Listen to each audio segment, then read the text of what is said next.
Merci de nous recevoir. On est très honorés. Et nous avons passé 2 jours ici magnifiques avec une manifestation de World Foundation où nous avons reçu de fondations d'art du monde entier, de l'Inde, du Bangladesh, Amérique, Canada. Tous ces gens sont venus spécialement en Grèce et ont adoré votre lieu qui a été inauguré déjà juste il y a 3-4 ans. Nous sommes ici dans un bâtiment qui est au fond la conclusion d'une longue aventure. Vous avez commencé la fondation en 79, je pense. Vous venez nous raconter quelle est l'évolution de cette fondation entre cette date-là, il y a 45 ans, et aujourd'hui, avec le bâtiment. Et, par exemple, sur Andros. 1979, c'est-à-dire, c'est là qu'a été fondée la fondation, et son siège est à Andros. Andros est le lieu, l'île le plus au nord des Cyclades, et c'est l'île natale de Basile Goulandris. Ah, oui. Donc, aussitôt la fondation créée, ils ont envisagé l'éventualité de créer un musée pour abriter les sculptures d'un sculpteur andriote qui s'appelait Michel Tombros, un sculpteur très important. Il a passé par Paris. Ces sculptures étaient un petit peu dispersées. Basile Goulandris s'est dit, bon, nous allons faire ce musée-là pour abriter donc Michel Tombros, les sculptures de Tombros. Très généreux, très bien. Il a même, parce qu'à Andros, il y a aussi un musée archéologique, et c'est la fondation Goulandris qui a construit ce musée, pas les collections bien sûr, parce que c'est l'État, les fouilles donc appartiennent à l'État, donc les trouvailles de ces fouilles-là ont été abritées dans ce musée archéologique. Je ne vous apprendrai rien en vous disant qu'avec l'art, moi je pense que ça a été une petite histoire qui commence, mais ça prend des dimensions. Ça devient une vraie maladie. Douce maladie. Une maladie. Donc on s'est dit, ils ont dit, nous allons construire un endroit plus grand, et c'est vraiment un très bel immeuble conçu et réalisé pour être musée, en respectant toutes les normes muséographiques, parce que ce musée-là avait comme destination de faire approcher au peuple grec, aux visiteurs grecs, de les faire venir vers les personnalités qui ont créé l'art moderne. Que ce soit Picasso, que ce soit Klee, que ce soit Kandinsky, que ce soit Rodin, de grands noms.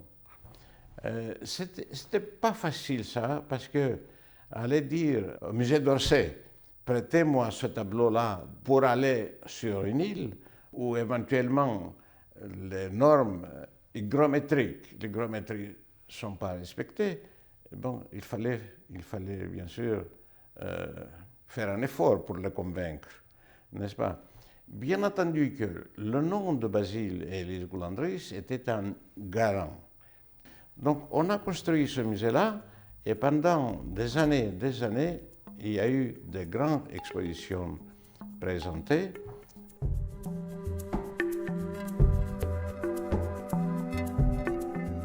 Je suis vraiment ravi, et je crois que c'est un don que j'ai eu, que la chance m'a donné de connaître ce couple-là, parce qu'ils étaient passionnés par l'art non seulement des arts plastiques, par l'art, parce qu'ils avaient vécu à New York. Par la suite, ils se sont installés donc en Suisse, où ils étaient résidents en Suisse, mais surtout ils passaient aussi beaucoup de temps à Paris.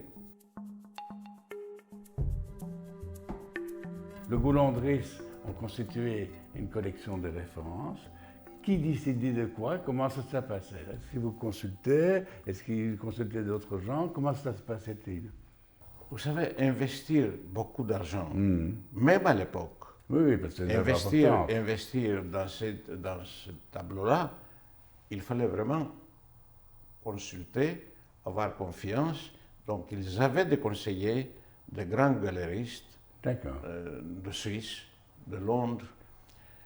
n'est-ce pas? D'accord. Mais je n'étais pas le décideur pour D'accord. l'achat d'un tableau. D'ailleurs, Basile Goulandris avait des idées.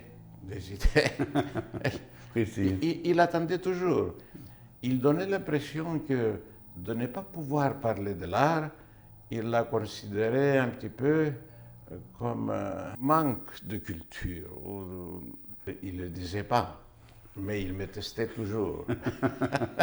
Alors, à un tel point que moi, je suis historien de départ. J'ai commencé mes études d'histoire à la Sorbonne. J'ai passé tous les stades, licence, maîtrise, DEA, doctorat. Et j'ai commencé à refaire l'histoire de l'art. Oui. Parce que j'avais un grand maître qui était Goulandris.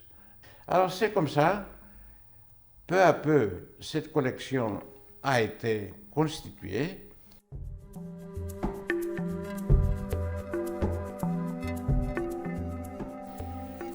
En 1991, ça date depuis cette période-là, Oui. les racines de ce musée-là. Oui, parce qu'il était ouvert en 2019. Oui, il y a une longue période.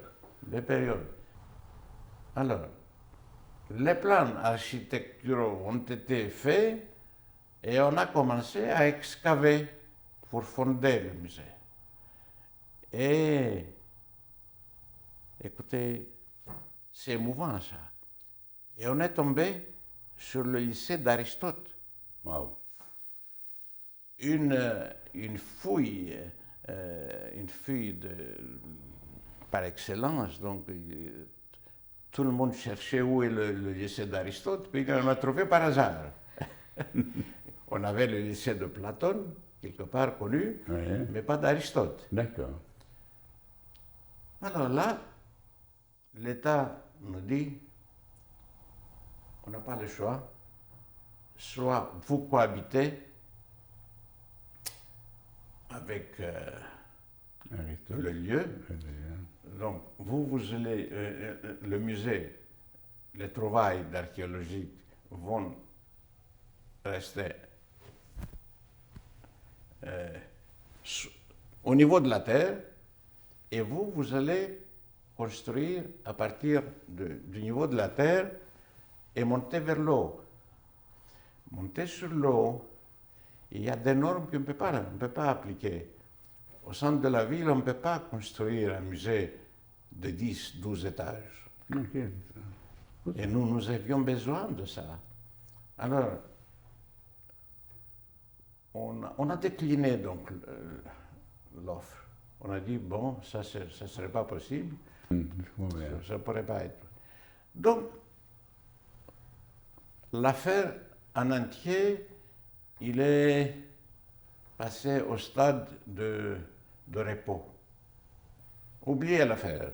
Mon Dieu. On a commencé, après l'État nous a proposé d'autres places, mais sur la périphérie d'Athènes. Que ce soit au nord,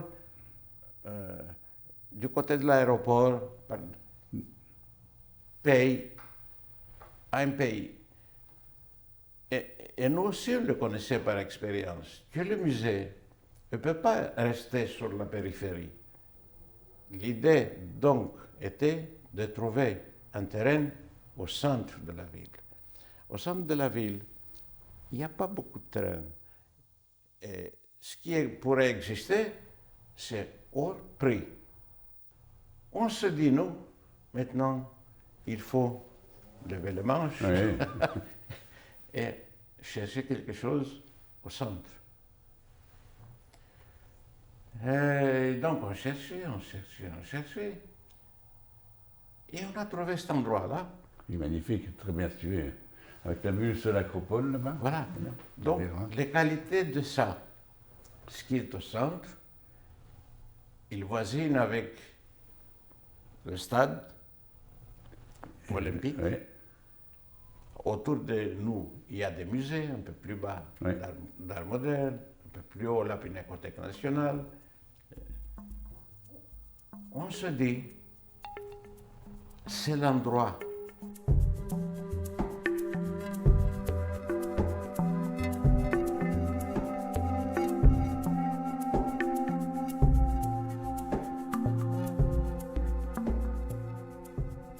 pense que vous travaillez sur une nouvelle exposition d'importance sur les impressionnistes et les couleurs de la Méditerranée. Comment vous fonctionnez? Par des prêts, des échanges? Comment est-ce que vous fonctionnez pour faire des grandes expositions de ce style-là? Avec des œuvres fragiles, par essence, et de grandes valeurs artistiques, etc. Cette exposition-là est faite à base de prêts. Oui. Des prêts que nous sommes adressés à de grands musées, Centre Pompidou, Musée d'Orsay, Musée de Luxembourg, Musée en Allemagne. Il y a 7 ou 8 musées qui prêtent, à part les collectionneurs. Et votre collection aussi, des pièces de votre collection rentrent dans cette exposition aussi? Nous n'avons pas... Non. Je pose la question. Ça va être séparé. D'accord. L'exposition, ça va être fait avec des prêts. D'accord. Mais nous, de notre côté, pour obtenir des prêts, nous faisons des prêts. Voilà, une monnaie d'échange. Donnant donné, oui.